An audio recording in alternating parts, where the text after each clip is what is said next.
장마가 이어지면서 전국적으로 비 피해가 발생하고 있는데요. 우리 지역의 장마가 얼마나 영향을 미칠지 맹소영 날씨 칼럼니스트와 자세한 이야기 나눠보겠습니다. 안녕하십니까? 일단 강한 비는 소강 상태에 들어간 걸로 보이는데요. 우리 지역 날씨 짚어주시죠. 지난 밤부터 오전까지는 주로 충청 남부와 대전, 전북, 경상 내륙 지역에 강한 비가 집중이 됐는데요.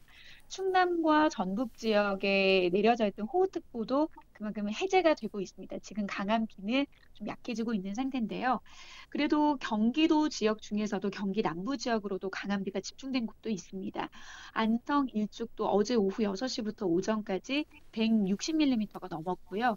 여주도 126mm, 이천도 120mm가 넘는 등 이 강한 비구름의 중심에 있지는 않았지만 100mm 안팎의 비가 경기 남부 지역 쪽으로 비가 이어지기도 했습니다. 네. 오늘 낮까지 강한 비구름은 주로 충청 남부와 전북 지역 그리고 경상도 지역에 위치할 것으로 보이기 때문에 지금 서울 경기 지역은 강한 비에 대한 걱정은 조금은 덜어져도 될 것 같습니다. 네, 그 충남이나 전북에는 지금 비 피해가 굉장히 우려스럽던데 수도권에는 다시 언제쯤 얼마나 많은 양의 비가 내릴까요?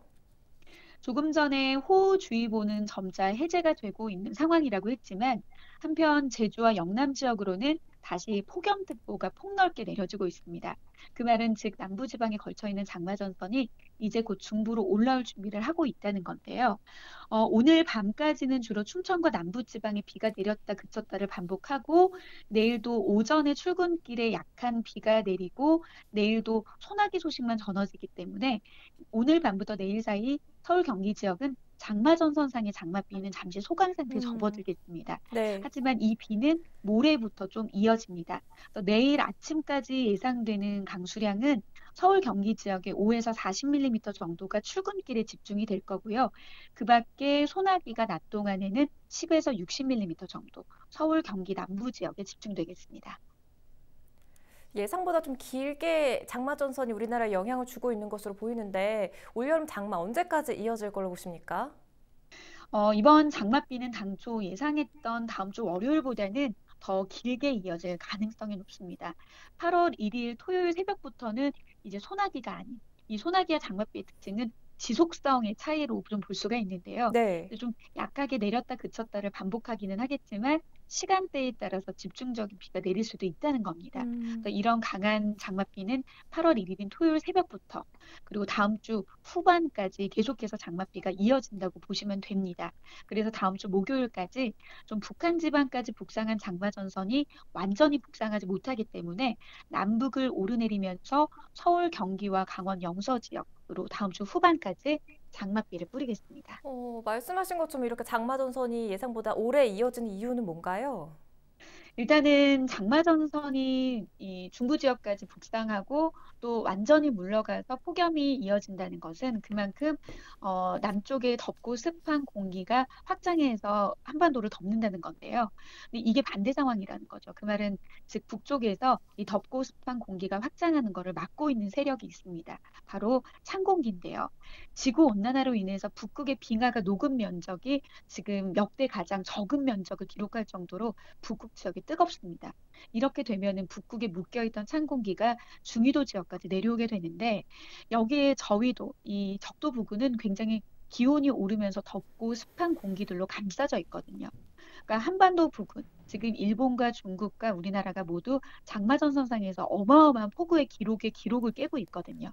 이 말은 즉 북쪽의 거센 찬 공기와 지금 저위도에서 북상하고 있는 덥한 습한 공기가 극적으로 지금 한반도 부근에서 만나면서 강한 비가 이어지고 또 장마 전선도 좀 쉽게 끝나지 않게 만드는 그런 현상을 초래하고 있는 겁니다. 이번 주말부터 다음 주 내내 거센 장맛비가 예상된다고 말씀을 해주셨어요. 큰 비가 예상되고 있는 만큼 이에 따른 대비법도 알려주시죠.